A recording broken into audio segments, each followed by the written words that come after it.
Alright, hey guys, in Leviticus 18 today, and right off the get-go, something had kind of jumped out at me.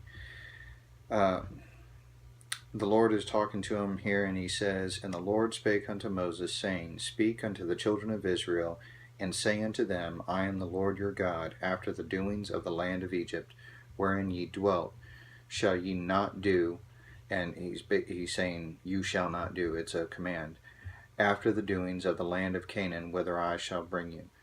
You shall not do, neither shall ye walk in their ordinances. Ye shall do my judgments and keep my ordinances to walk therein. I am the Lord your God." So he tells them right here in Leviticus, right from the get-go, that look, I'm going to bring you into the land of Canaan, and when I do, you're not to adopt their ways. You're to live the way that I have taught you to live in this journey as they go through the wilderness. You're to be learning these things. But this kind of reminds me of a passage in 2 Corinthians where he tells them something very similar, and tells them in chapter 6 verse 16, he says, "And what agreement hath the temple of God," remember that we are the temple of God, "with idols? For ye are the temple of the living God, as God hath said, I will dwell in them and walk in them, and I will be their God, and they shall be my people. Wherefore come out from among them, and be ye separate, saith the Lord, and touch not the unclean thing, and I will receive you." And he's talking about here that in the same way in Leviticus that they are supposed to live in the world but not to be of the world, they're going to be in Canaan, but they're not to adopt their ways. And by the same respect, we're to be in the world but not to be of the world. And we see that in also in 1 Corinthians chapter 5 verse 9. Or starting in verse 9 and 10, he says, "I wrote unto you this epistle, not to keep company with fornicators, yet not altogether with fornicators of this world, or with covetous, or with extortioners, or with idolaters, for then we must need go out of the world." And he tells them, look, I'm telling you now, this is Paul talking, and he's telling the Corinthian church, he's like, I told you not to keep company with fornicators, idolaters, this and that, so on. He lists all the covetous, extortioners. He starts listing all these sins. He says, I told you not to keep company with these people, but I told you not to keep company with the people. He says, I'm not talking about the people who are in the world. I'm talking about, and he goes on in verse 11, and he says, "But now I have written unto you not to keep company, if any man that is called a brother," talking about he claims the name of Christ, "that is called a brother, be a fornicator, covetous, idolater, railer, drunkard, extortioner," and so on and so forth.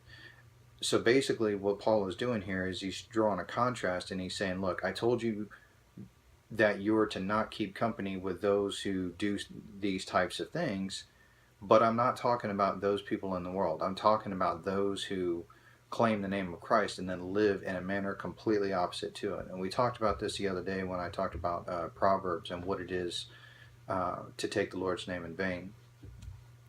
So Paul is telling them here, look, I'm not telling you to not be in the world physically, and not to be amongst the people physically, because then we get into a Romans 10 issue, which in Romans 10 verses 14, he says, "How then shall they call on him in whom they have not believed? And how shall they believe in him in whom they have not heard? And how then shall they hear without a preacher?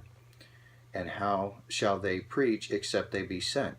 So he goes on and he tells them here, look, if you're not in the world, if you're not associating with other people in the world, then you're having no impact, in which case you're useless. I do agree that there will probably come a time, whether you're pre-trib or post-trib, there's probably going to come a time at least in a post-trib understanding, that we are going to be told to come out of the world entirely.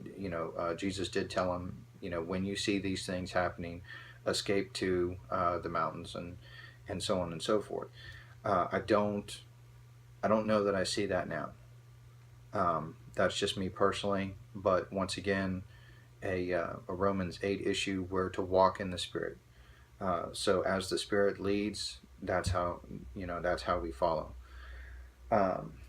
That being said, though, I wanted to kind of draw this contrast that the same thing in Leviticus that's going on, where these guys are being told, look, you're going to come into Canaan, but you're not to adopt their ways.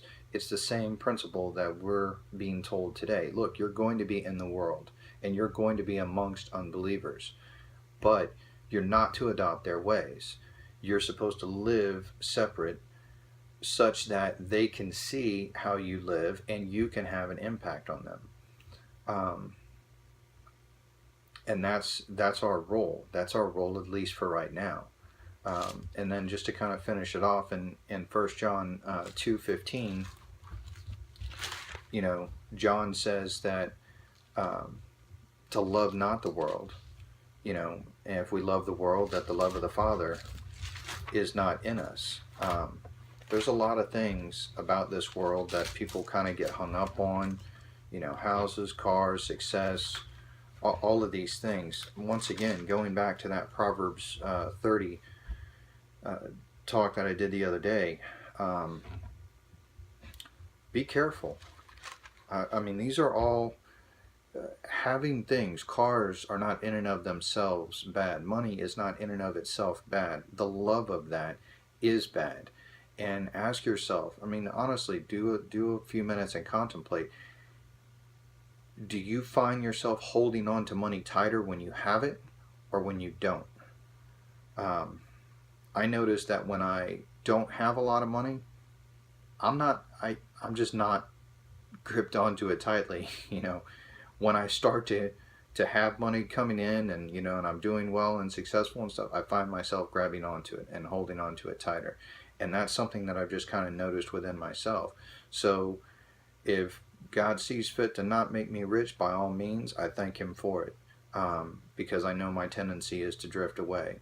If you are one of these guys like Nicodemus or Joseph of Arimathea, who was supposedly well off, and you can deal with that, by all means, God has given you the Spirit to deal with that. But that's not me. I'm perfectly content where I'm at, and I would rather have my relationship with God be solid than to have a few extra dollars. So anyway, wanted to share that with you guys. Remember, be in the world, not of the world. All right? God bless.